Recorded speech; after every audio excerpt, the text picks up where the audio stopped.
Education is more than just studying, learning, and getting good grades. It is, as author E.G. White puts it, the harmonious development of the physical, the mental, and the spiritual powers. We here at the JIS wholeheartedly agree. It's International Education Day, and we hope to continue your cultural enlightening with information on the service excellence policy and much more. It's your favorite magazine program with me, Theodore Henry, as your host. Welcome.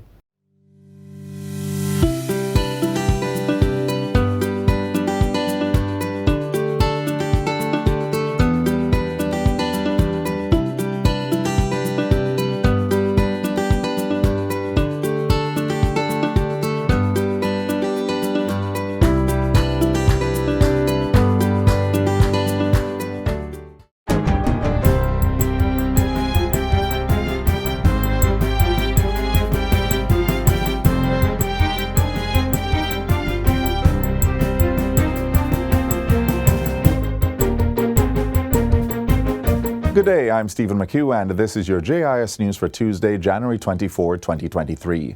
The Financial Investigations Division, FID, and the Fraud Squad have sought the assistance of the Federal Bureau of Investigation, FBI, and other international partners to probe the alleged multi-billion-dollar fraud at Stocks and Securities Limited, SSL.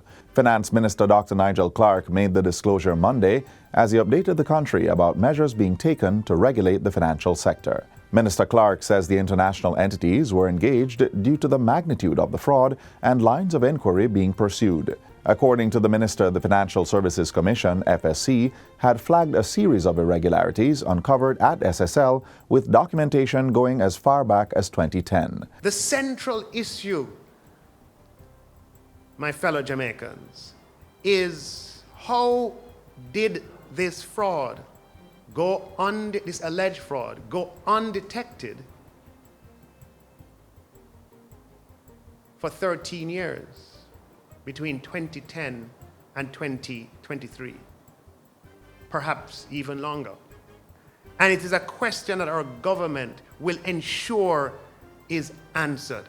The finance minister adds that the FSC will be releasing the supervisory actions of the SSL during the period of the alleged fraud. In the meantime, Dr. Clark maintains that the SSL probe does not pose a systemic risk to the financial sector. He reasoned that SSL manages only 2% of the total assets handled by the island's 38 licensed security dealers who oversee more than $1.4 trillion in assets. As such, he's reassuring the public that there's no need to panic. The financial sector is strong and well capitalized. The financial sector survived the global financial crisis. It survived 2 debt exchanges. It survived the COVID-19 economic shock, the inflation crisis, and it even managed to grow through all of this. Not only is the financial sector strong, it is also resilient. More specifically, the securities dealers industry remains a strong and critical pillar upon which our country, our economy, and our investing public depend. Meanwhile, harsher penalties are being worked on to deal with white-collar crimes. Minister Clark says amendments will be made to strengthen existing legislation, which will hold stakeholders accountable for their actions. The measures, Dr. Clark says, are aimed at restoring public confidence in the sector. The discrepancy between the sanctions for white-collar crime and other forms of crime must be erased. If you rob depositors or you defraud investors, our society, and you put our financial system and our way of life at risk, the Jamaican society wants you put away for a long time. In addition, security dealers will be required to publish financial statements like publicly listed companies. Regulations will also be tightened around connected partner transactions for securities dealers, insider trading, and front-running of clients in capital markets to ensure penalties and sanctions are severe and dissuasive. The government is also seeking to introduce fixed penalties where companies will be fined for breaches. This will improve the sanctions regime and the speed with which sanctions can be applied, and will the difference in time between when an act is allegedly committed and when a sanction is delivered will be greatly shortened with a fixed penalty regime. Still on finance, the Bank of Jamaica BOJ will assume oversight responsibility of the Financial Services Commission FSC for non-deposit taking institutions. The BOJ already regulates deposit-taking financial institutions such as commercial banks. Finance Minister Dr. Nigel Clark says the FSC will be a separate regulator with responsibility for market conduct and consumer protection for the full spectrum of financial services. To facilitate these measures, amendments will be drafted for the required legislations, including the Financial Services Commissions Act, the Bank of Jamaica Act, among other legislation and governance reforms. Following that, a review of the organizational structure of the FSC and the BOJ will be done to form the new structure and staffing arrangements. Minister Clark says the reform is part of measures detailed in Jamaica's staff-level agreement, which was secured in December 2022. These include a special resolution regime law to strengthen the resolution of non-viable financial institutions while protecting financial stability and the public funds in line with fund staff recommendations. It also includes the establishment of supervision by the Financial Services Commission of financial conglomerates without deposit-taking institutions, and we've committed to September 2023 to have this done. And finally, the Financial Services Commission, FSC, has a new board of directors and an executive director. The Bank of Jamaica's Chief Credential Officer, Major Karan Burrell, will assume the post of FSC Executive Director. The Commission's board is now being chaired by Bank of Jamaica Governor Richard Biles. Other board members include Bank of Jamaica executives Wayne Robinson, Dr. J.D. Lewis, and George Roper. Meanwhile, Erwin Burton, Dennis Brown, Kenisha Davis, and Hillary Robinson have been retained. Another member is to be named later. The immediate responsibilities of the new board, in addition to what customarily applies, are to, one, oversee the current intervention in SSL. There's a temporary manager in place. Establish a mechanism to review FSC's approach to the SSL case in order to identify any gaps or constraints, and to assess the status of other licensees and whether there are concerns or potential concerns in respect of any company in the securities industry. And that's it for JIS News Today. I'm Stephen McHugh. Thanks for watching.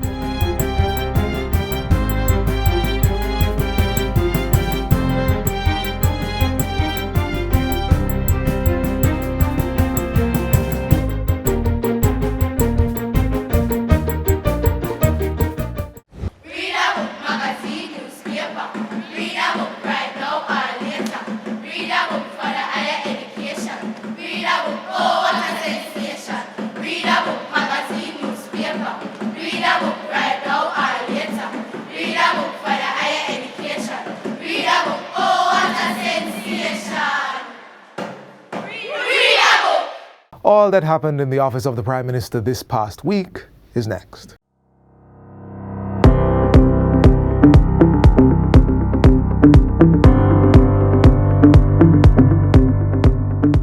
Prime Minister promises transparency, accountability and justice in SSL probe, receives a $10.5 million hospital supplies donation, and attends 43rd National Leadership Prayer Breakfast. You're watching Jamaica House Weekly. I'm Anthony Morgan.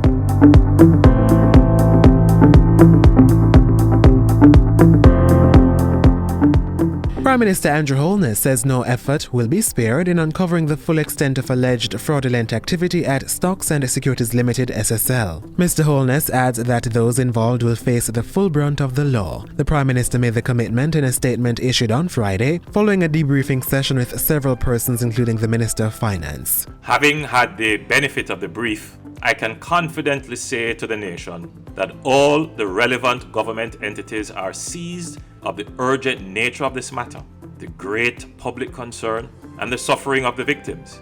I am satisfied that the entities understand the implications and the potentially complex nature of this matter and the need for transparency, diligence, and prudence in all their operations. Mr. Holness argued that given the potentially complex and litigious nature of the allegations, the state must ensure that every bit of information shared with the public is verified. The government will ensure that the laws and systems in place work for the benefit of the general public good, accountability for those responsible, and justice for those negatively affected.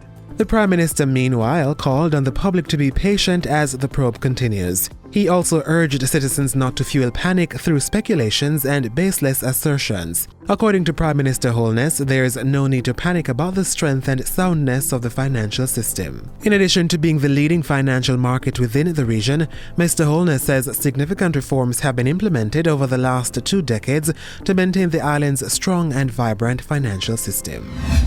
Early in the week, Mr. Holness was at Jamaica House's banquet hall, where he received $10.5 million in hygiene and sanitization supplies. The donations are courtesy of Connex Services Limited, one of the leading providers of communication and connectivity solutions in the region. Wednesday's gifts included electrostatic sprayers, sanitizers and sanitizer dispensers, sanitizer mats and hygiene supplies. They will be distributed to 26 hospitals across the island to aid in the fight against viral and bacterial infections. While expressing gratitude for the donation, Prime Minister Holness also encouraged other corporate entities to give back to the country.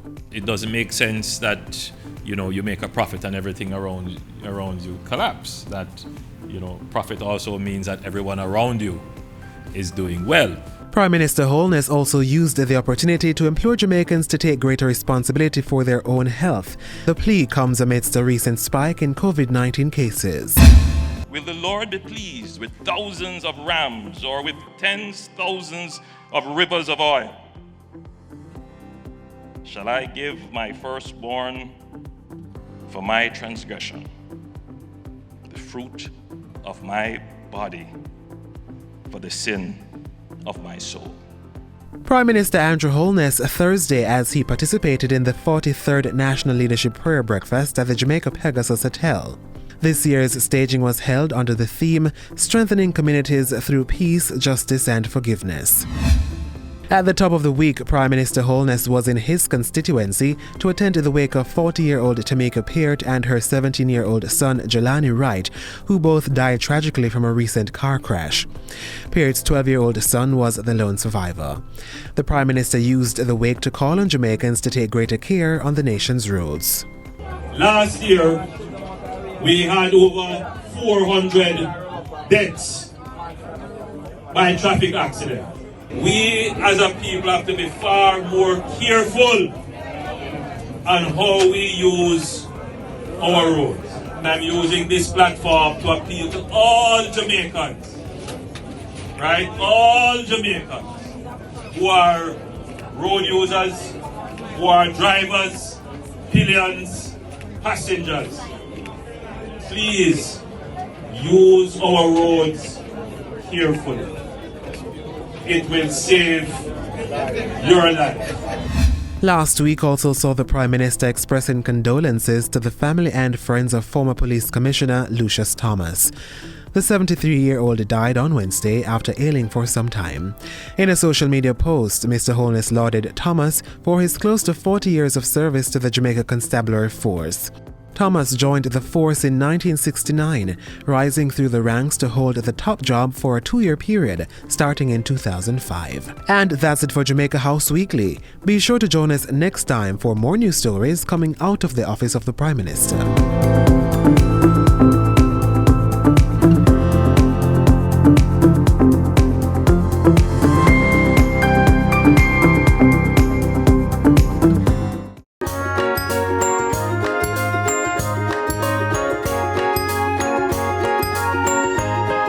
All children deserve positive parenting.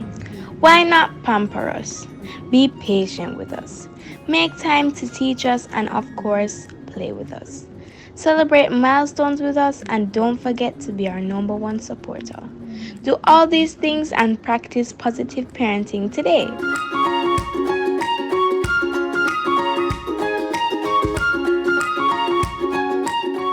We continue our 3 in 3 Year in Review series with a look at the major happenings in the Ministry of Industry, Investment and Commerce for 2022.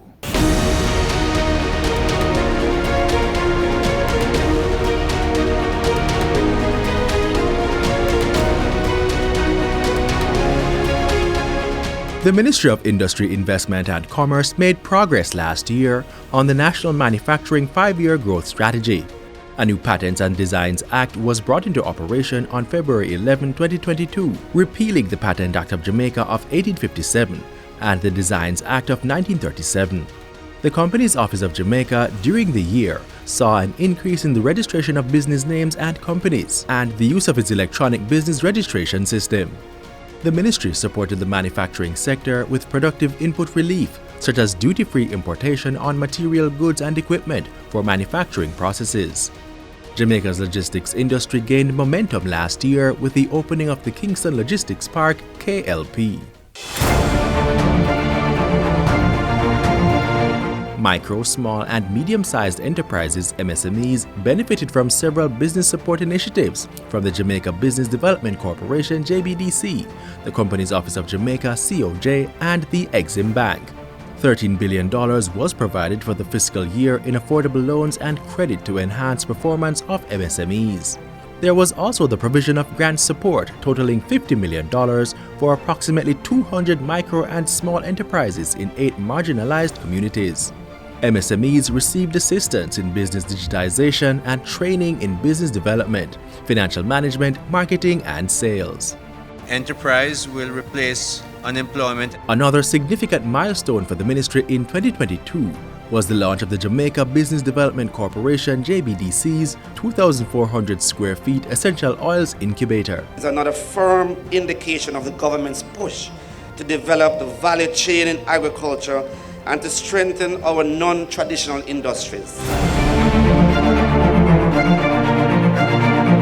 Successful trade missions were executed in and out of the island, involving countries such as Trinidad and Tobago and Guyana.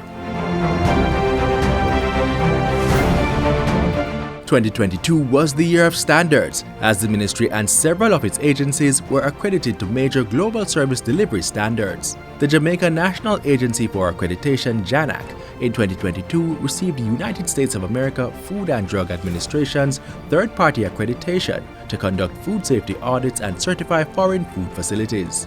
This means JANAC is one of 4 accreditation bodies in the world recognized by the FDA in the accredited third-party certification program and the only AB with a scope of 10 approvals. During 2022, 4 additional laboratories at the Bureau of Standards Jamaica (BSJ) were accredited to international standards by JANAC. The Consumer Affairs Commission (CAC) secured $31.7 million in compensation on behalf of aggrieved customers for the period April to November 2022. Chief Executive Officer of the CAC, Dulcie Allen, says the agency handled 1,029 complaints, of which 701 were resolved, giving the agency a 68.2% resolution rate.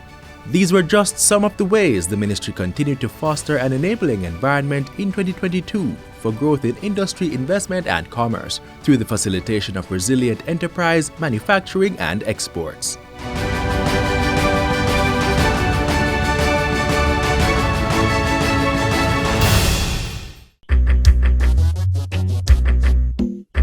Nutritious food, succulent dishes, superior workmanship, and excellent service. Jamaica is on the go. Let's grow what we eat and eat what we grow. Let's harness the indomitable spirit of our most valued resource, our people. Let's support our local businesses. After all, buying Jamaican means building Jamaica. The launch of Government Service Excellence Policy has led to improved customer service and awareness across the public service. With this program, customers can expect prompt responses to queries, shorter waiting times, all set within a performance-driven environment. Get more details next. The Public Sector Modernization Division in the Office of the Cabinet is charged with working closely with ministries, departments and agencies of the Government of Jamaica to lead, support and promote the Service Excellence Policy and Program. Service Excellence is at the heart of Vision 2030, which aims to make Jamaica a place of choice to live, work, raise families and do business. By adopting a new approach to service management, the government of Jamaica is recommitting to removing unnecessary bureaucracy across the public sector, improving the efficiency of our processes, and increasing the quality of our products and services. Expected service standards include answering the phone by the third ring, dedicated waiting area for customers, access to the building area for the disabled, set turnaround times for queries. A channel for redress is established in a citizen's charter. The Office of the Cabinet has developed a framework which identifies the main elements of focus for creating a culture of service excellence within the public sector. There are two key pillars which form the basis of this policy.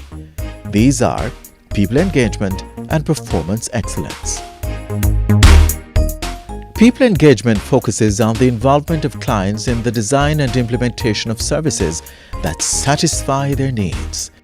This includes engaging all our customers, including vulnerable and hard-to-reach groups, to address their needs and provide targeted service delivery.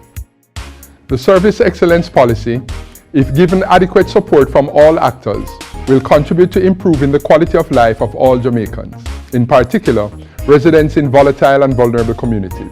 The Service Excellence Program is changing the way services are delivered by the Government of Jamaica. The Cabinet Office introduced the Government of Jamaica portal, the gateway to all government-related information and services. In partnership with the Companies Office of Jamaica, the PSMD has created the Electronic Business Registration Form (EBRF) that allows business owners to register business from anywhere in the world and at any time. Greetings from the Jamaica Customer Service Association. I am the chairman and my name is Nsambi Jaja.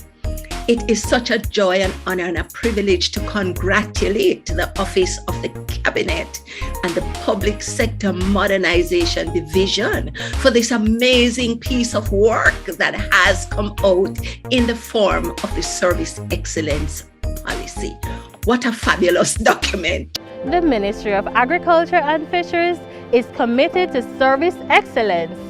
This is demonstrated through several initiatives, including a completed customer service improvement plan with emphasis on customer service sensitization and awareness training for all our divisions and agencies.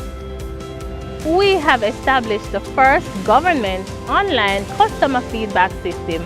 We have a very robust and committed customer service implementation team under the leadership of our Permanent Secretary, Mrs. Grayson Stewart McFarlane.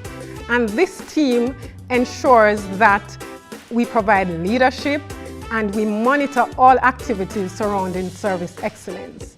We have implemented a number of activities and some we are in the process of implementing. These include our new customer service charter, which we have just completed, our website, which we are revamping to ensure that it is user-friendly, to be launched later on this year. And we also continue to have communication activities to ensure that we increase awareness about the services that we provide. And a big part of our initiatives include ensuring that we develop the capacity of our staff by training them and providing sensitization around important topics. We wholeheartedly support the Government of Jamaica's Service Excellence Policy as we take justice to the people of Jamaica. Performance excellence is the second major pillar of service excellence. Through the modernization program, the Office of the Cabinet is leading the process to create a performance and achievement-driven public sector culture. This new whole of government performance culture will be driven by professional and highly motivated public sector professionals, empowered to serve effectively within the public sector environment. Performance excellence is built on three principles. The first principle of managing for excellence will ensure that accountability and management systems are established for service excellence. Our MDAs will have the appropriate structures in place with roles, responsibilities, and accountabilities clearly defined and reinforced. The second principle is capacities for excellence, which will enable public bodies to identify the required talent and provide means for continuous development. A public sector learning framework is being developed to build a culture of continuous learning and innovation within the public sector and signals a clear commitment by the government to investing in human capital development. With the appropriate and consistent training for its staff, the government is ensuring that both systems and its people will deliver better service. The promotion of an excellence culture is the third principle. This includes monitoring performance against service dimensions, as well as reinforcing excellence through appropriate rewards and recognition. The government is focused on being accountable for the delivery of quality service, and where staff and organizations perform well, this will be publicly rewarded and recognized. The public will also get an opportunity to decide on which entities will be rewarded once the GOJ Reward and Recognition Program is launched. With service excellence culture being institutionalized throughout the government of Jamaica, the entire public sector will be organized around the needs of its customers, directly accountable to them through guarantees of services which are of the highest quality, accessible, convenient, easy to use, integrated, responsive, cost-effective, and which assure redress when things go wrong. The Service Excellence Policy, developed by the Office of the Cabinet, accelerating a new day to Vision 2030. On behalf of the Inter-American Development Bank, I congratulate the Government of Jamaica on the launch of the Service Excellence Policy, and I look forward to seeing results on the ground. Hi, I'm Faye Ellington, Chairman of National Integrity Action. Principal Director, Professor Trevor Monroe, members of the board, and I unreservedly endorse the Government of Jamaica's Service Excellence Policy. NIA's mission, which is strengthening good governance, requires the enhancement of service excellence. Achieving public sector efficiency is built on two critical pillars: people engagement and performance excellence. This cannot be achieved if each member of the public sector, all arms of government, and the political directorate doesn't lead from a place of excellence. Jamaicans and people who do business in Jamaica deserve high-quality service. Remember, giving excellent service is simply respecting others.